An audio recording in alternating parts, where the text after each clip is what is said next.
selesaikan permasalahan kebencian lu itu. Oke. Sampai lu benar-benar tuntas. Kalau lu belum tuntas di yang satu orang, maka lu bakalan didatengin lagi orang yang semacam itu. Ini adalah sebagai contoh kecil bahwa manusia itu ketika memiliki luka batin, maka dia pun akan ambigu, maka dia pun akan punya obsesi yang sangat kompulsif. Di numerologi itu memang ada hitungan angka dan ada jumlah-jumlah angka tertentu yang memang itu struggle banget dalam percintaannya, struggle banget dalam hidup, percintaan gitu ya. Dan memang ada hitungannya, dan kebenaran saya ada di hitungan itu. Karena ternyata ada beberapa hal yang nggak dibahas di dalam psikologi, tapi di bahasan spiritual itu kayak gini nih, ada yang namanya karmic relationship, ada yang namanya twin flame, ada yang namanya ada yang namanya soulmate gitu.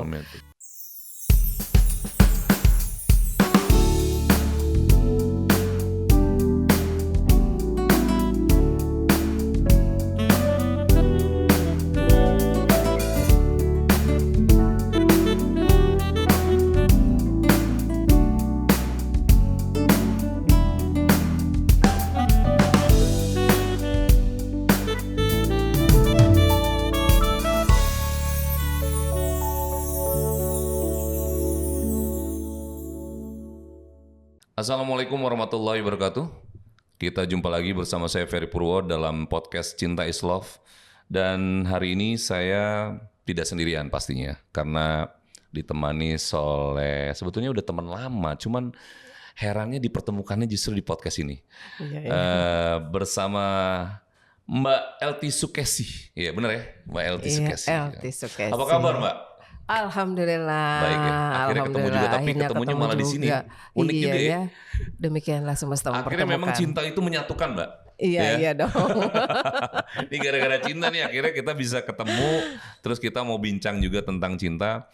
Dan nanti teman-teman mungkin bisa banyak tahu nih dari keilmuan seorang Mbak Elty Sukesi. Dan kalau tidak salah Mbak Elty memang juga ada background dari psikolog ya? Iya betul. Tapi sekarang tuh lebih mengembangkan ya.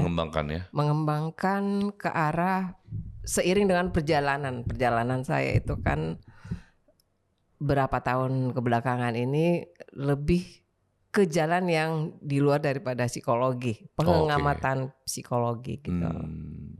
Itu berarti perjalanan itu kadang bisa muncul karena banyak faktor tuh. Bisa karena memang pengalaman-pengalaman orang yang mungkin datang.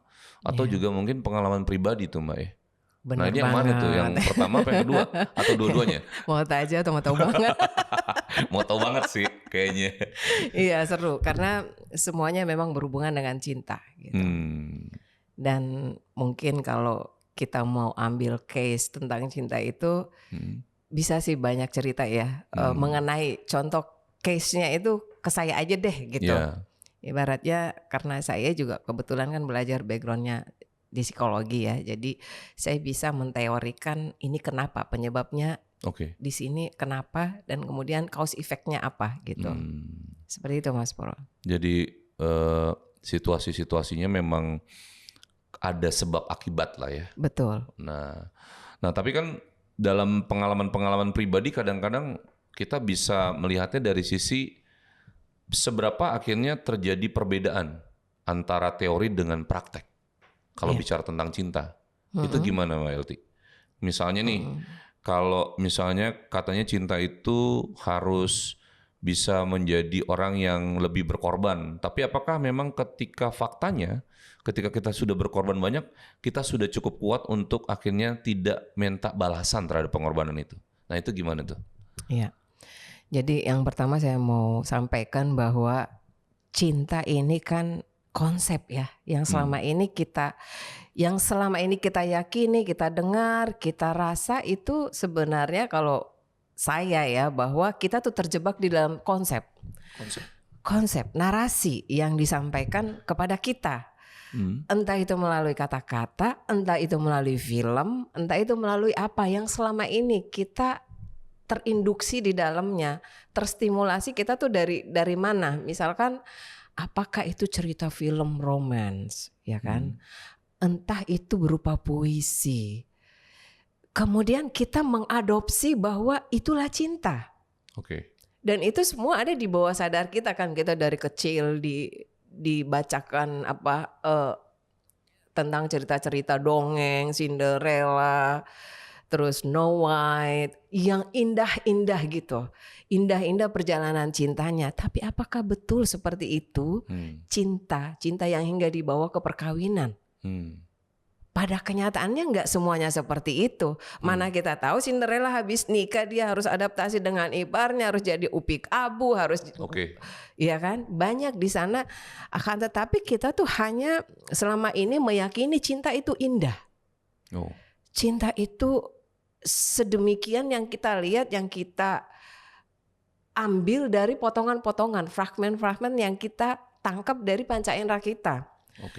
Dan itu yang kita yakini. So ketika kita bertemu dengan kenyataan bahwa loh pangeran gue kok nggak kayak begitu ya di film ya, nggak seromans yang gue lihat di drakor gitu kan ya.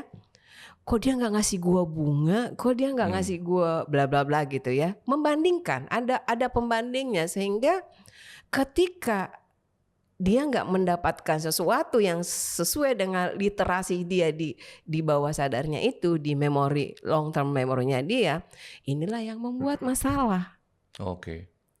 Karena tidak sesuai dengan apa yang dia bayangkan cinta itu. Jadi terjebak dalam ekspektasi. Terjebak di dalam konsep menurut saya. Ekspektasi tentunya pastinya ya. Tapi kita ini terkonsep cinta itu seperti apa, sebenarnya sepenuhnya bukan lagi cinta yang seperti diri kita inginkan gitu. Terus jadi kalau menurut Mbaknya sendiri secara pribadi ya, cinta itu apa menurut Mbak Elty jadi? Cinta itu menurut saya sesuatu yang sebenarnya hilang sejak kita lahir. Maksudnya gimana itu? Karena kita terkonsep ya, kita bayangin nih ya, dari masa kecil kita ya. Yang terjadi di budaya kita ya, atau mungkin katakanlah di budaya luar sana gitu ya, bahwa kita tuh dari lahir itu diajarkan lebih mengutamakan orang lain, lebih mengedepankan untuk lebih mengutamakan keinginan untuk menyenangkan orang lain, tanpa kita lupa diajarkan mencintai diri kita sendiri dulu. Mengutamakan diri kita dulu. Disinilah menurut saya bahwa cinta itu mulai salah kaprah. Bahwa kita apresiasi terus ke orang-orang, kita harus mencintai, menservis orang, menyenangkan orang, walaupun dalam hati kita sendiri nggak mengenal cinta karena kita lupa mencintai diri kita sendiri gitu. Nah cinta itu kan sebagai apresiasi yang indah dalam hidup. Kalau definisi cinta kita tahu di mana-mana udah pasti banyak. 1 juta orang yang nyari ke Mbah Google, definisi cinta pasti akan beda-beda. Tapi menurut saya pribadi secara singkat bahwa cinta itu adalah perasaan yang indah, emosi yang indah, yang kemudian bisa membuat kita lebih damai, bahagia. Kemudian kebahagiaan ini kalau di dalam kita udah utuh dengan cinta untuk diri kita sendiri, baru kita bisa mencintai dengan sepenuh hati juga terhadap orang lain. Permasalahan mulai di situ, Mas Ferry. Permasalahan mulai di situ karena sejak kecil kita ini gak bisa dipungkiri bahwa hampir semua orang itu memiliki luka batin. Hampir pasti semua? Hampir berapa 90% ya. Seiring perjalanan hidup gak mungkin gak ada luka di sana. Artinya mungkin ada yang terkait pola asuh orang tua, atau terkait sibling rivalry-nya, atau terkait bully dalam teman, kemudian di sekolahnya, di apanya, di perjalanan percintaannya. Pasti ada luka-luka di sana, nggak mungkin mulus ya, jalan aja Bo ya kan. Seperti itu. Nah di sanalah kemudian nanti itu Karena luka-luka tadi itu Mas Ferry ya, karena luka-luka inilah yang membuat kita itu kemudian menarik dari ketakutan kita, kesakitan kita di dalam sana pasangan.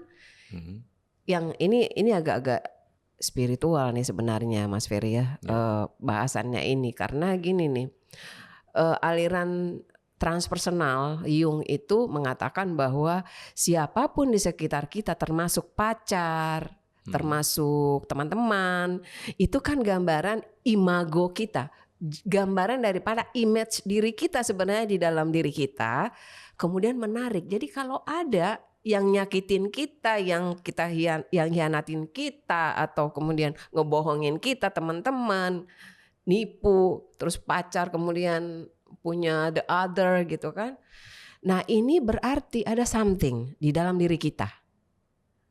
Jadi ini kayak tarikan gitu atau Yes. attraction gitu? Yes. Perception is projection. Karena perception is projection ini akan mengatakan bahwa siapapun di sekitar kamu, termasuk orang yang kamu tahu, termasuk orang yang kamu cintai, termasuk orang yang kamu tarik pada saat itu sebagai pacar, itulah kualitas dirimu di bawah sadar kamu. Oke. Seberapa bisa kita bikin itu sebagai jaminan bahwa pasti akan begitu? Jadi cerminan bahwa, jadi kayak semacam itu bahwa tarikan frekuensi gitu. Betul. Dengan catatan.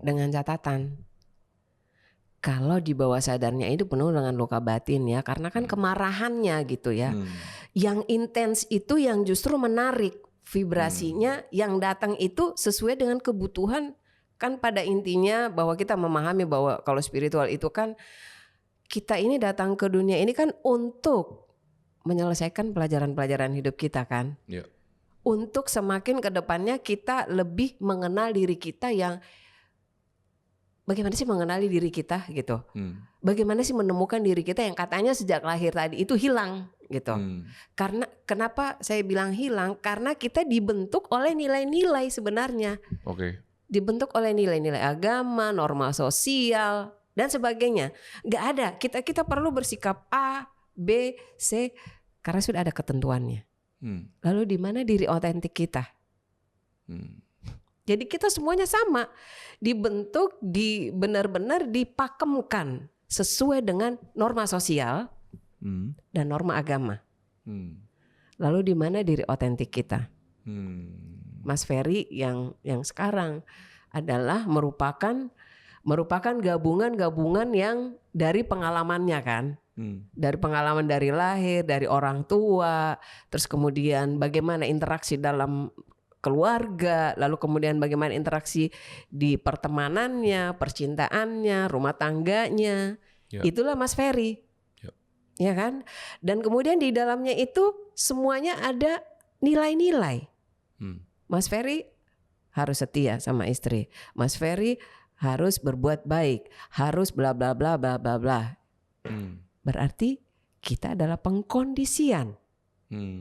Benar nggak Mas? Mas Ferry jangan Enggak, saya lagi cerna nih. Soalnya gini, ini kan temanya masuknya ini bisa jadi debatable sebetulnya nih. Sangat debatable ya. Iya. Pengkondisian yang dimaksud itu adalah seakan-akan bahwa jadi itu kita melakukannya bukan atas dasar sebuah ketulusan, tapi atas dasar sebuah hal-hal yang sudah menjadi budaya tadi, culture.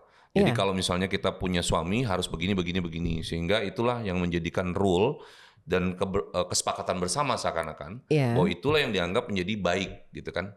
Kalau di luar dari ini mungkin bisa menjadi pertanyaan-pertanyaan yang boleh dibilang, wah ini nggak pas nih, nggak boleh, harusnya gini gitu. Atau seperti itu atau seperti apa pengkondisian yang dimaksud? Iya, maksud saya itu bahwa apakah Mas Ferry pernah merenungi atau sekedar berpikir gitu ya bahwa bagaimana seorang Ferry yang nggak lahir dalam keluarga itu, dalam nilai-nilai itu ada Ferry versi lain di daerah lain, di negara lain, apakah sama dengan Ferry yang sekarang? Tumbuh kembang itu menjadi berbeda ketika dia ada di satu tempat yang berbeda juga. Iya dong. Itulah yang saya bilang pengkondisian. Sama dengan kita mencintai sebenarnya sudah pengkondisian juga. Dari nilai-nilai tadi yang di awal saya bilang bahwa kita tuh tersugesti dengan katakanlah film, terus kemudian puisi-puisi, terus melihat hal-hal yang indah-indah, orang pacaran itu kayak begini, orang mencintai itu kayak begini, orang dicintai itu seperti ini, bukan pengalamannya dia gitu loh.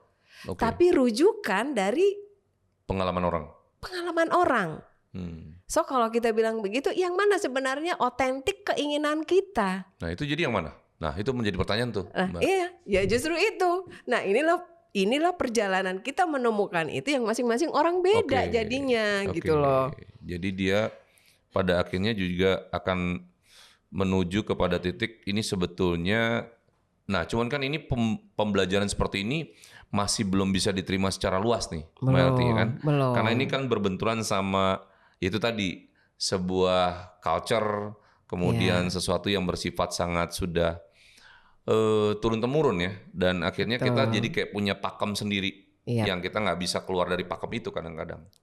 Nah, cuman kalau bicara seperti itu berarti cinta itu menjadi sangat abstrak banget dong berarti, dan memang berada dalam ruang-ruang yang sulit kita untuk mengerti secara langsung ya, karena pada akhirnya kita punya pengertiannya masing-masing berdasarkan apa yang kita rasakan nantinya gitu.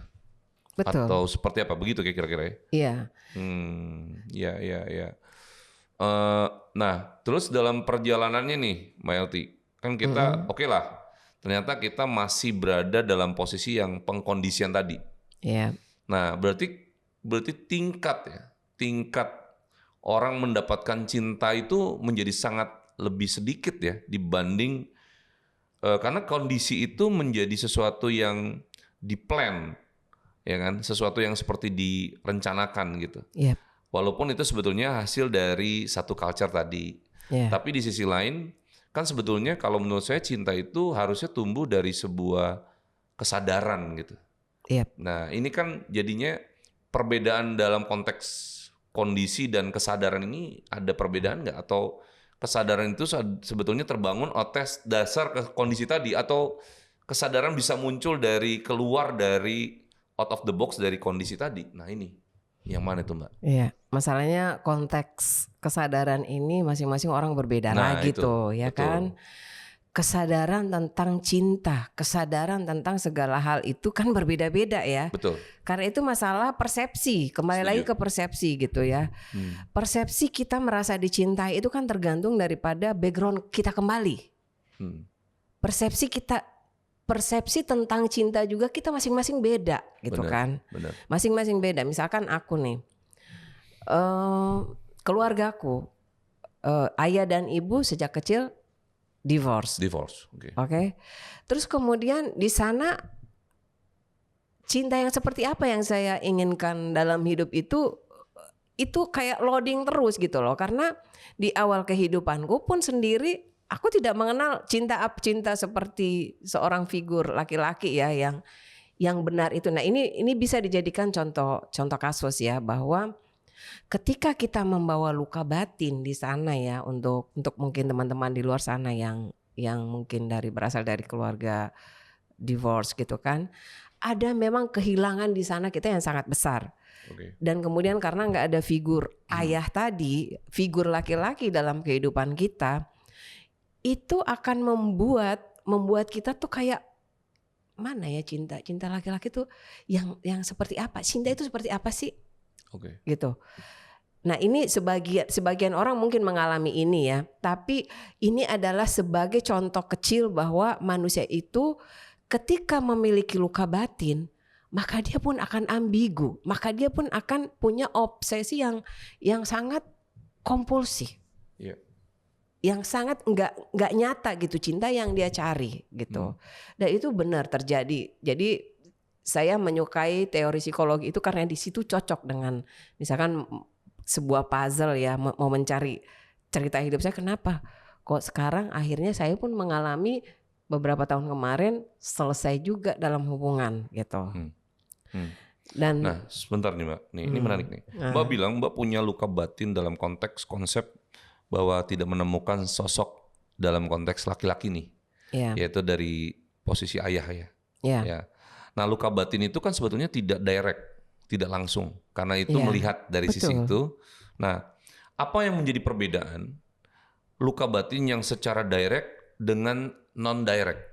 Nah, karena Mbak barusan kenapa saya potong, karena ternyata Mbak mengalami satu situasi yang sama dengan orang tua nih, Betul, yang betul. mengalami satu divorce gitu ya. Iya.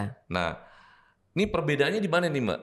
Apakah yang direct dari ayah dulu itu dengan yang non direct dengan ayah, dengan sekarang yang direct langsung dengan mantan gitu, itu ada sisi perbedaannya di mana tuh yang paling nyata tuh? Apakah ini menjadi sebuah pengkondisian lalu menjadi afirmasi yang tanpa disadari lalu ini bisa terjadi di sini, atau seperti apa tuh? Nah, itu yang tadi yang saya bilang, bahwa ternyata cinta yang kita anggap kita cari itu ya dalam hidup ya, sebenarnya kualitas cinta itu akan terkotori, tanda kutip terkotori ya, dengan kelukaan tadi itu. Kemudian kita nanti akan menarik orang yang kita anggap mencintai kita itu dengan kelukaan kita yang di dalam itu. Oke. Jadi gini nih, banyak orang yang bilang gini nih, gue pengen ketemu sama seseorang, pangeran gue yang cintanya seperti ini, seperti ini. Tapi pada kenyataannya dia menarik seseorang yang dia benci. Justru kebalikan daripada apa yang dia ini. Justru ada hal-hal tertentu di dalam dirinya itu yang membenci figur-figur tertentu, terutama figur otoritas. Oke. Makanya ini pesan banget buat teman-teman ya, bahwa figur otoritas itu adalah sosok yang layak dicintai, dimaafkan dan sebagainya. Karena ini yang menjadi PR yang berat banget di masa depan kita dalam mencintai seseorang gitu. Kalau orang bermasalah dengan figur orang tua, kemungkinan besar akan ada permasalahan di dalam relationship-nya. Di masa depannya. Oke. Itu bisa dianggap satu kesimpulan nggak? Bisa dianggap satu kesimpulan. Karena apa? Mau figur otoritas atau ada misalkan sibling rivalry-nya dia dalam keluarga, itu pun nanti dia akan menarik. Misalkan dia kurang suka atau kurang cocok dengan, katakanlah ini perempuan ya, terus kemudian dia kurang cocok dengan kakak laki-lakinya. Berantem terus gitu kan, berantem terus. Tahu-taunya nanti gedenya dia justru narik yang kayak saudaranya kakaknya ini gitu, kakaknya yang sifat-sifat yang karakteristik yang dia karena dia nyimpan. Karena dia nyimpan tadi. Jadi kemarahannya itu, kalau kita tahu hukum vibrasi ya, kemarahannya itu yang demikian kuat itu narik gitu. Vibrasinya dia, resonansi dia itu benar-benar narik sinyal. Jadi kita kan, kalau kita pahami bahwa kita ini kan punya medan listrik. Betul.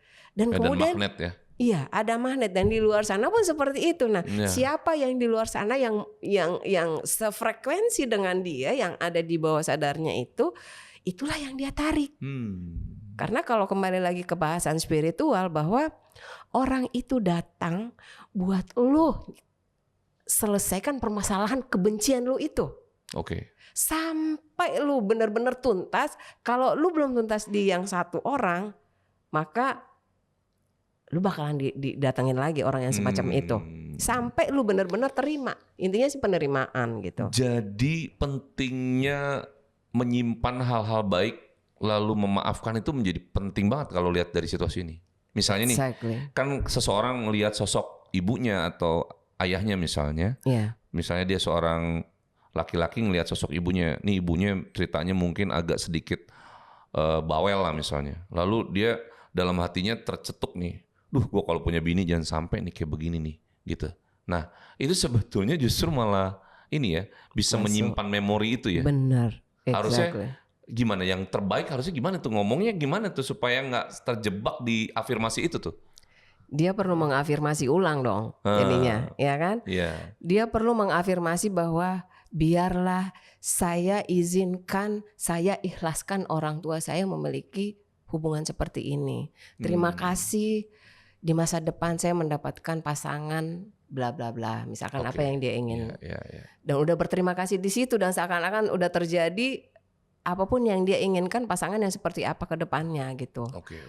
Makanya kan banyak orang yang bilang, kok saya nariknya yang kayak, kok saya dapat pasangannya yang kayak gini melulu ya. Melulunya itu dia menarik tipe yang sama karena ada kemarahan di dalam dirinya dia yang perlu memang dia selesaikan Dan gitu. dia sedang mengafirmasi always-nya itu ya, selalu. Exactly. Melulu itu tadi ya. Melulu itu. Tapi itu bisa terjadi juga gak terhadap anak? Maksud saya gini, misalnya seseorang nih tanpa disengaja gitu ngelihat keluarga siapa gitu ya, terus dia ngeliat anaknya gimana gitu, mungkin dianggap kurang normatif atau gimana lah, terus dia dalam hatinya tercetukan. Itu kadang-kadang suka sangat ini ya, reaktifnya tuh begitu saja spontan. Wah, gue jangan sampai dia punya anak kayak gini. Nah, itu termasuk ke sana juga atau enggak tuh yang situasi-situasi kayak gitu? Termasuk. Iya, termasuk. Jadi katanya agak ngeri ya. Ini afirmasi gini ya. Katanya sih ada 4 Mas Ferry ya yang perlu kita pahami. Ketika kita melihat sesuatu, sampaikan sesuatu yang memang perlu kita sampaikan. Oke. Ya kan? Apakah itu misalkan kadang-kadang kan kita nggak suka sama sesuatu ya. Yeah. Terus kita diam-diam aja tapi nyeletuk dalam hati gitu kan, yang macam tadi tuh. Iya amit-amit deh gue punya laki kayak begitu gitu kan. Ya kalau memang ada yang ingin disampaikan, silahkan sampaikan ke orang tersebut gitu. Sampaikan itu dalam arti gini, bisa nggak kalian bla bla bla gitu kan.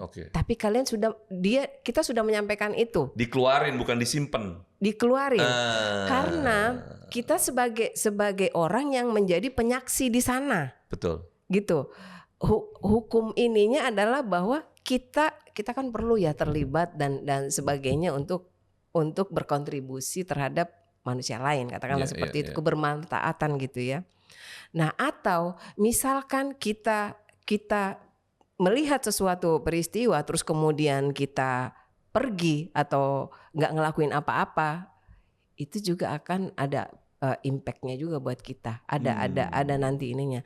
Nah, atau kita harus menyampaikan sesuatu tadi, gitu. Jangan pura-pura nggak tahu gitu.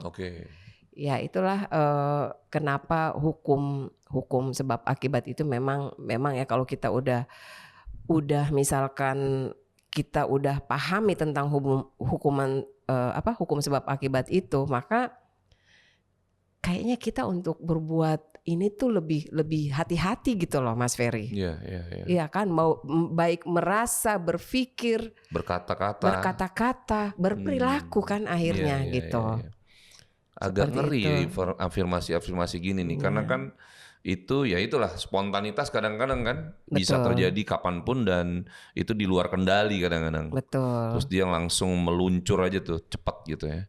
Nah kalau begitu, nah yang saya tanya nih, Mbak mengalami situasi itu, apakah punya kesadaran di awal dulunya gitu, akan bisa ibaratnya tadi Mbak kan sempat bilang, apakah situasi kayak gini ini bisa kita simpulkan bisa begitu tuh, ketika kita mendapatkan situasi seperti ini lalu menarik akan di kemudian harinya akan begini gitu.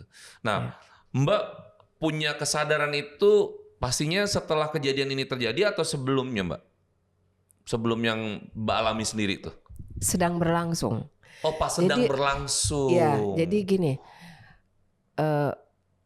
my ex ya, itu adalah cinta dari masa remajaku gitu ya, masa remajaku. Di mana ini saya belum tahu tentang definisi ini gitu kan, dan belum belajar di psikologi gitu. Dan kemudian di sana, jadi kualitas kita menarik seseorang itu adalah tergantung siapanya kita di dalam pada saat itu. Nah pada saat itu saya yang sedang banyak luka batin. Kekecewaan sama orang tua gitu. Kemudian saya menariklah si cowok ini dengan kualitas diri saya yang seperti itu. Dengan kemarahan-kemarahan saya pada saat itu. Ketakutan saya. Dan ternyata yang saya tarik benar yang tadi teori tadi itu, bahwa ternyata saya menarik seseorang yang buat memuaskan kesakitan saya di sana. Tanda kutip memuaskan, bahwa dia membuat saya awake dari bahwa gue punya sakit di sana gitu. Nah, ketika juga manusia akhirnya menyadari sesuatu, Mas Ferry ya, shift in paradigm ya. Artinya kemudian dia loncat ke paradigma berikutnya bahwa gue kayaknya nggak layak untuk mendapatkan kehidupan yang seperti ini. Jadi value bergeser, semesta kita pun akan bergeser. Ya? Dan dengan sendirinya, secara ajaibnya, hubunganku pun berakhir dengan dia. Yang artinya dulu di mana saya ngerasa bahwa saya jadi korban dalam kehidupan. Iya. Saya sebagai korban perceraian orang tua saya. Dengan sendirinya ketika saya menempatkan diri saya bukan lagi sebagai korban dalam kehidupan, bahwa gue layak mendapatkan cinta, gue layak bahagia, gue layak sesuai dengan apa yang gue inginkan gitu loh, Mas Ferry. Dengan sendirinya tuh kayak mekanik tuh semesta gue juga jadinya berubah, dan orang-orang yang tadinya tanda kutip membuat kedukaan dalam hidup saya itu pun sudah ini dengan sendirinya semesta membuat itu pergi gitu. Karena Mbak mengganti frekuensinya. Exactly. Ya. Jadi kayak misalnya kita mau dengar siaran radio, misalnya di channel berapa gitu, nih ini lagunya pop semua nih, kita geser dangdut semua. Nah gitu kayak kurang lebih gitu ya. Jadi ada satu frekuensi yang berubah tuh. Betul. Dan itu akhirnya nariknya ya ini karena lu nariknya ke sini ya dangdut semua nih. Yang ini tadi pop. Nah ini jadinya ketika ini geser, ini bergerak untuk pergi kan. Nah kemudian kita narik yang baru lagi gitu. Nah, ini kan akhirnya kan saya narik Mas Ferry nih. Mas Ferry narik aku ke sini. Nah kemarin-kemarin kan enggak ya. Bener juga tuh. Iya kan? Ini tarik menarik kayak gitu ya. Sekian tahun, kayak udah 10 tahun berteman ya kita ya. Kayaknya lebih ya. Gak ada loh. After selesai semua ini ketarik nih ke sini ya kan. Berarti frekuensinya udah bagus ya gitu. Frekuensinya. Saya nggak mau mengklaim bagus juga Mbak. Mungkin memang kita jadi satu frekuensi di sini sekarang ya kan. Iya. Cuman intinya gini sih, menarik nih, dan mungkin banyak orang yang tidak punya kesadaran soal ini sih sebetulnya. Saya sendiri juga akhirnya agak lumayan tercerahkan juga. Iya juga ya, mungkin kalimat dan kata-kata yang terlontar ini mungkin harus mulai kita saring gitu ya. Supaya jangan sampai malah menjadi backfire buat kita. Karena ini kan bisa jadi backfire di masa depan nih kelihatannya. Ketika ternyata yang kita tidak inginkan, lalu kita ucapkan dalam hati, justru itu menjadi memorized dan tersimpan. Betul. Dan itu malah bergerak. Dan dia punya energinya sendiri untuk menjadikan itu malah bisa tercipta untuk dirinya gitu. Ya kurang lebih gitu ya. Betul. Nah ini bahaya sih asli. Ya ngeri ya. Iya, dan buat teman-teman di luar sana yang masih mencari cinta ya gitu ya. Kan. Sebetulnya orang nyari cinta apa nyari orang sih Mbak? Sebenarnya sih nyari cinta kan. Cari cinta ya. Orang kan gini nih. Saya pengen mendapatkan seseorang yang seperti ini untuk bisa mencintai saya. Berarti orang itu hanya sebagai objek dong. Tapi apa yang menjadi tujuannya itu adalah kebutuhan dia di dalam gitu loh. Ya kan? Nah, menurut saya kita temukan dulu diri kita deh.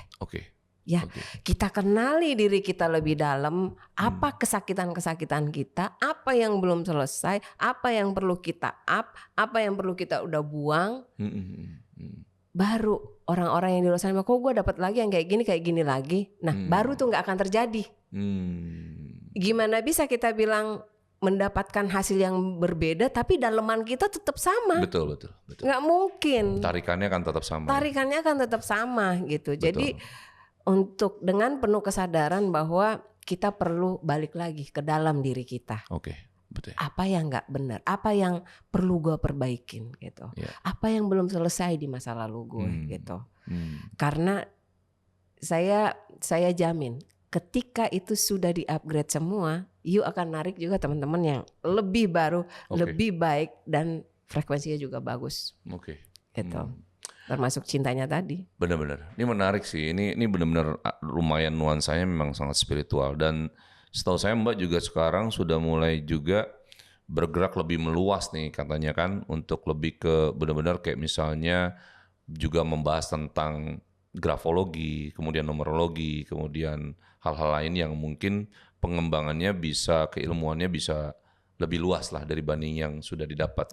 Nah itu ceritanya gimana tuh Mbak? Misalnya kayak soal numerologi dari sisi itu, seperti apa yang Mbak dapetin kalau bicaranya dikaitkan dengan cinta tuh? Ini menarik nih Mas Ferry. Soalnya Di numerologi itu memang ada hitungan angka dan ada jumlah-jumlah angka tertentu yang memang itu struggle banget dalam percintaannya. Oke. Struggle banget.